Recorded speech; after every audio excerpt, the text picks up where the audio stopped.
Hi viewers, welcome to our channel. ప్రస్తుతం మనతో పాటు భరద్వాజ్ గారు, సీనియర్ జర్నలిస్ట్ ఉన్నారు. వారితో ఒకసారి మాట్లాడదాం. సార్ నమస్కారం సార్. నమస్తే అండి. సార్, 'డీడీస్ నెక్స్ట్ లెవెల్' అనే ఒక తమిళ్ సినిమా రాబోతుంది సార్. మన ప్రముఖ కమెడియన్ సంతానం హీరోగా కూడా యాక్ట్ చేస్తున్నారు. అయితే ఈ సినిమాకి సంబంధించి ఒక సాంగ్ రిలీజ్ చేశారు, 'కిస్సా 47' అనే సాంగ్. ఇప్పుడు దీనిపైన అంటే ఈ సాంగ్ మొత్తం కూడా కాంట్రవర్సీ క్రియేట్ చేస్తుంది. చాలా హిందూ సంఘాలు దానిపైన ఫైర్ అవుతున్నాయి. ఆల్రెడీ కేసు కూడా నమోదు చేస్తాయి. అంటే గోవిందుల వారి నామాలతో, గోవిందుల వారి ఆ పాటతో అసభ్యకరమైన రీతిలో ఈ సాంగ్‌ని తీశారని చెప్పేసి కూడా అంటున్నారు. మరి మీరు కూడా ఆ సాంగ్ విన్నారు కాబట్టి మీకెలా అనిపించింది? మరి జరుగుతున్న ఈ కాంట్రవర్సీ పైన మీ ఒపీనియన్ ఏంటి సార్? అంటే 'శ్రీనివాస గోవింద' అని ఒక పాట చాలా పాపులర్ సాంగ్ ఒకటుంది. అవును. తిరుమలలో ప్రతిధ్వనించేటువంటి పాట. హ్మ్. ఆ పాట ట్యూన్‌ని తీసుకొని వీళ్ళు దాన్ని వాడుతూనే యథాతథంగా అదే సాహిత్యాన్ని వాడుతూ మధ్యలో ఈ సినిమా సక్సెస్ కావాలి, ఇది చాలా పెద్ద హిట్ అవ్వాలి, ఓటీటీల్లో కూడా డబ్బులు రావాలి, ప్రొడ్యూసర్లు బాగుండాలి, ఇలా సినిమా పరిశ్రమ బాగా ఉండాలి, థియేటర్లు బాగుపడాలి అని వాళ్ళు ఎవరిని కోరుతున్నారు? వెంకటేశ్వర స్వామినే కోరుతూ ఆ పాట సాహిత్యం నడిచింది. హ్మ్. ఒక చరణం. మిగిలిందంతా యాజ్ ఇట్ ఈస్‌గా ఒరిజినల్ సాంగ్ ఏముందో అదే ఉంచారు. ఓకే. కాబట్టి వాళ్ళు వెంకటేశ్వర స్వామిని అగౌరవపరిచిన పద్ధతిలో లేదది. హ్మ్. దైవ నివేదన మాత్రమే చేశారు. ఇలాంటి వాటికి అంటే ప్రతిదానికి ఇలా రియాక్ట్ అవ్వటం అనేది ఇబ్బందికరంగా మారుతుంది. ఈ రియాక్ట్ అవ్వటము, దాని గురించి మాట్లాడటము, ఇది అది ఆ మతం తాలూకా రెసిడ్‌నెస్‌ని తెలియజేస్తుంది. ఇది వాళ్ళు యాక్టివిజం అనుకుంటున్నారు. అంటే యాక్టివ్ మోడ్‌లో ఉన్నటువంటి మతమే హిందుత్వ అనుకుంటే, ఇది హిందుత్వ నుంచి హిందూ మతానికి ఉన్నటువంటి ఒక అంటే బోల్డ్‌గా ఉంటుంది అనేటువంటి ఒక ఇమేజ్ ఉంది. ఆ ఇమేజ్‌ని ఇబ్బంది పెట్టేటువంటి వాతావరణం ఈ కంప్లెయింట్లు చేయటం ఇవన్నీ. వాళ్ళు అగౌరవపరిస్తే వేరు. అగౌరవపరచటం అనేది జరగలేదు. వాళ్ళు దైవ నివేదనే చేసుకున్నారు. సినిమా పరిశ్రమ బాగుండాలి, థియేటర్లకు జనాలు రావాలి, సినిమాకి 4 డబ్బులు రావాలి, ఓటీటీలో మంచి రేట్లకు అమ్ముడుపోవాలి, శాటిలైట్ రైట్స్ రావాలి అని కోరుతూ ప్రొడ్యూసర్ బాగుపడాలి. ఇదంతా కూడా దయచేయి వెంకటేశ్వర అని చెప్పి కోరుకున్నారు. అది తప్పేం కాదు. దాన్ని అనవసరంగా గొడవ చేసి బహిరంగపరిచి అదేదో వెళ్ళి కేసులు పెట్టి దాన్ని రాద్ధాంతం చేసి ఆ సినిమాకి ఏదో అంటే ప్రమోషన్కి ఉపయోగపడుతుంది. కానీ ఇలా ఎవరు మాట్లాడకూడదు. అంటే గతంలో చాలామంది చేస్తున్నారు కదా అది. ఇది కొత్త ఏం కాదు కదా. ఇప్పుడు 'ఖడ్గం' అనే సినిమా ఉంది కృష్ణవంశీ గారిది. అందులో కూడా 7 కొండలు ఏసీ చేస్తా, 8th వండర్ నీ గుడి చేస్తా, గోవింద గోవింద అని ఒక పాట ఉంది కదా. మరి ఆ పాట కూడా ఇప్పుడు రద్దు చేసి ఆ పాటలో నటించినటువంటి పైగా ఆయన ఈ వెంకటేశ్వర నామాలతో ఉన్నటువంటి ఒక లాల్చి వేసుకుని ఉంటాడు, ఒక ఇది తలపాగా చుట్టుకుని రవితేజ. ఆ పాటని బ్యాన్ చేసి కృష్ణవంశీని అలాగే రవితేజని కూడా అరెస్ట్ చేయాలి. ఇలాంటి ప్రోగ్రామ్ ఏదైనా తీసుకుంటారా అనేది చూడాలి. అలాగే చాలా సందర్భాలలో ఇప్పుడు దేవుడు చేసిన మనుషులారా, మనుషులు చేసిన దేవుళ్ళారా అని ఒక పాట ఉంది. దేవుడు చేసిన మనుషుల సినిమాలో ఎన్టీ రామారావు గారి మీద చిత్రీకరణ జరుపుకున్నటువంటి పాట అది.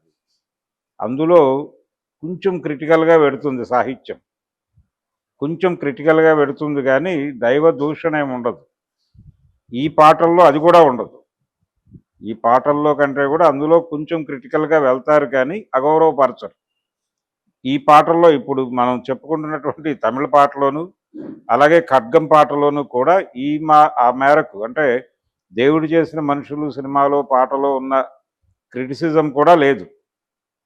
మరి ఆ పాట ఆ రోజుల్లో పెద్ద హిట్, ఆ సినిమా కూడా పెద్ద హిట్ కదా.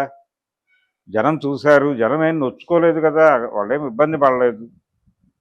అందులో ఒక లైన్ ఉంటుంది, అంటే నాటి గణపతికి పొట్ట పగిలితే రాలును గుండ్రాళ్ళు, నేటి గణపతికి పొట్ట పగిలితే రాలును రత్నాలు వజ్రాలు అని. అంటే దేవుడి బొమ్మలలో స్మగుల్డ్ గూడ్ అంటే రకరకాల గూడ్స్ పెట్టి స్మగుల్ చేస్తూ ఉంటారు. ఈ నిమజ్జన కార్యక్రమాన్ని దానికి వాడుకుంటూ ఉంటారు. సముద్రంలో విగ్రహాలు నిమజ్జనం అయిపోతే ఆ విగ్రహాల్లోకి ఏవో అటు నుంచి కంటెంట్ పెట్టేస్తారు, ఇవి ఇటు నుంచి తీసుకుంటారు. వీళ్ళు ఏదన్నా డెలివరీ చేయాలనుకున్న నిమజ్జనం అనేది స్మగ్లింగ్ యాక్టివిటీకి ఉపయోగపడేది అని కాయిన్ చేస్తూ ఆ సినిమాలో నడుస్తుంది కంటెంట్. అలాగే విగ్రహాలు, యాంటిక్ విగ్రహాలన్నీ గుళ్ళలోంచి తీసుకొచ్చి అమ్మేస్తూ ఉంటారు. అదే బిజినెస్. ఆ ముఠాలో సభ్యుడిగా ఉండి అందులోంచి బయటకు వచ్చేస్తాడు ఎన్టీ రామారావు గారు. బయటకు వచ్చి ఆ ముఠాని ఎలా రట్టు చేశాడు, దాన్ని ఎలా కంట్రోల్ చేశాడు అనేది మిగిలిన కథ. ఈ ప్రాసెస్లో వచ్చే పాటే అది, ఏది దేవుడు చేసిన మనుషులారా అనే పాట. కాబట్టి ఇలాంటివి అనేకం ఉన్నాయి చెప్పుకుంటే పోతే. తెలుగు సినిమా చరిత్రలోనూ ఉన్నాయి, తమిళ సినిమా చరిత్రలో కూడా ఉన్నాయి. చాలా సందర్భాల్లో రాముడి మీద క్రిటికల్గా వెళ్ళి పాటలు రాసిన వాళ్ళు ఉన్నారు కదా. అవన్నీ రద్దు చేసేయాలంటే ఎలా ఉంటుంది, అది ఎలా కుదురుతుంది? అందుకనే ఇలాంటి ఇబ్బందులు వస్తాయనే ఉద్దేశంతోనే నిజానికి లవకుశలో తిప్పడి పాట ఉంటుంది, అంటే చాకలి తిప్పడు పాడేటువంటి రజక అనాలి.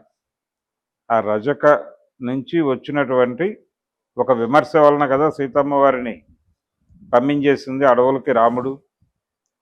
దీనికి ఈ సన్నివేశానికి ముందు ఒక పాట ఉంటుంది అక్కడ. ఆ పాట లవకుశలో ఉంటుంది, కానీ శ్రీరామరాజ్యంలో ఆ పాట పెట్టడానికి భయపడ్డారు, పెట్టలా. క్రిటిసిజం వస్తుంది అనే ఉద్దేశంతోనే గౌరవప్రదంగా అది రాయించి షూట్ చేసి కూడా పక్కన పెట్టేశారు, సినిమాలో ఉంచలేదు, లేనిపోని వివాదాలు వస్తాయి. ఇంత సెక్టేరియన్గా మారాల్సిన అవసరం లేదు మతం, కొంచెం రిలాక్స్డ్గా ఉండొచ్చు. ఇప్పుడు బాపు గారు చాలా జోకులు వేశాడు రామాయణం మీద. ఆయన రామభక్తుడే అయినప్పటికీ రాముల వారి మీద కూడా జోకులు వేశాడు ఆయన.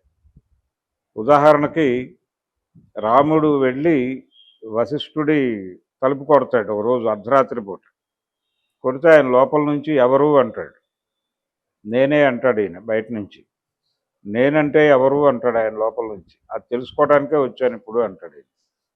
ఇలా పౌరాణిక హాస్యమైన పేరుతో ఆయన కొన్ని కార్టూన్లు అవి వేశాడు.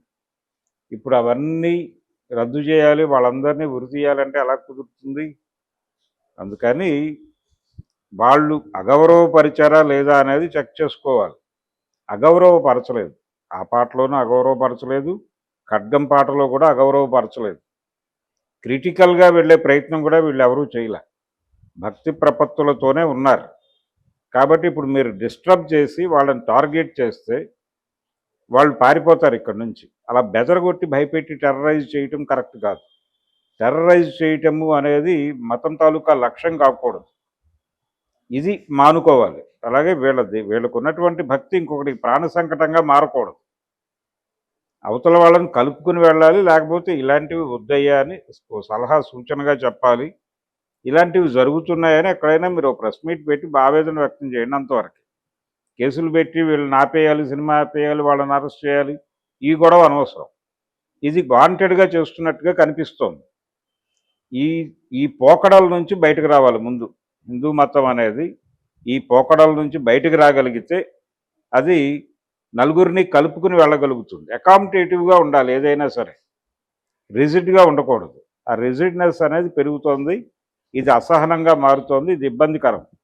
ఇక్కడ అసహనం అంటే మెజారిటీ మతంలో అసహనం పెరిగితే మైనారిటీల్లో కూడా అసహనం పెరుగుతుంది. ఇది సామాజిక వాతావరణాన్ని కలుషితం చేస్తుంది. అందుకని ఈ తరహా ధోరణులు ఆపాలి. ఇది సినిమా పెద్దలు పూనుకుని మాట్లాడాలి ధైర్యంగా దీని మీద యుద్ధం చేయాల్సిన అవసరం ఉంది. ఈ పోకడల మీద సరెండర్ అయితే వాళ్ళు మరింత రెచ్చిపోతారు. మేము ఆ పాట తీసేస్తామండి, సారీ అండి అని నంగిగా మాట్లాడితే వాళ్ళు మరింత రెచ్చిపోతారు. కాబట్టి అక్కర్లేదు, విషయం అర్థం చేయించి ముందుకు వెళ్ళటమే. ఇప్పుడు చాలా సందర్భాల్లో సాయిబాబా మీద పాట పెట్టాడు ఆయన రామారావు గారు, ఆ కోడలు దిద్దిన కాపురం సినిమాలో. సెన్సార్ వాళ్ళు అభ్యంతరం పెడితే ఆయన ఆర్గ్యూ చేశాడు, వెళ్ళాడు, కమిటీకి వెళ్ళాడు, ఆయన ఆర్గ్యుమెంట్ ఆయన చెప్పుకున్నాడు, సర్టిఫికెట్ తెచ్చుకున్నాడు. కాబట్టి ఆ ఫైటింగ్ నేచర్ కావాలి. సరెండర్ అయితే చంపేస్తాడు. అందుకని ముందు దాన్ని ఎక్స్పోజ్ చేయాలి. మేము అగౌరవపరిచింది అక్కడ సినిమా బాక్సులు తీసుకెళ్ళి దేవుడి ముందు పెట్టి ప్రార్థన చేస్తారు. సినిమా ముహూర్తంలో వచ్చి వెంకటేశ్వర పటం ముందే పెట్టి వాళ్ళు పూజలు అవి చేస్తారు. ఆ క్లాప్ బాక్స్ ఇవన్నీ ఎందుకు చేస్తారు? భక్తితోనే కదా. పైగా సినిమా అంటేనే భక్తి. సినిమాలో పనిచేసే వాళ్ళకి, సినిమాల మీద బతుకుతున్న వాళ్ళకి భక్తి ప్రభావం చాలా ఎక్కువ ఉంటుంది. ఎందుకంటే సక్సెస్ రేట్ తక్కువ ఉన్నటువంటి ఇండస్ట్రీ కాబట్టి వాళ్ళు దేవుణ్ణి నమ్ముకుంటారు. రామానాయుడు గారు ఏ సినిమా తీసినా కానీ తీసుకెళ్ళి విజయవాడ కనకదుర్గ కొండ మీద ఆ బాక్స్ పెట్టి పూజ చేస్తే కానీ రిలీజ్కి వెళ్ళేవాడు కాదు. ఇలా ప్రతి ఒక్కళ్ళకి ఒక సెంటిమెంట్ ఉంది. అంటే ప్రేమ్ నగర్ సినిమా అక్కడ పెడితే పెద్ద హిట్ అయింది, ఇలాంటి సెంటిమెంట్ ఏదో ఉంది ఆయన. ఈ సెంటిమెంట్ ప్రకారం వెళ్ళిపోయేవాళ్ళు అందరూ. కాబట్టి దీన్ని అనవసరంగా రాద్ధాంతం చేయటం వల్ల హిందూ మతం పలచన అవుతుంది. హిందూ మతాన్ని పలచన చేయటం అనేది ఆపేసి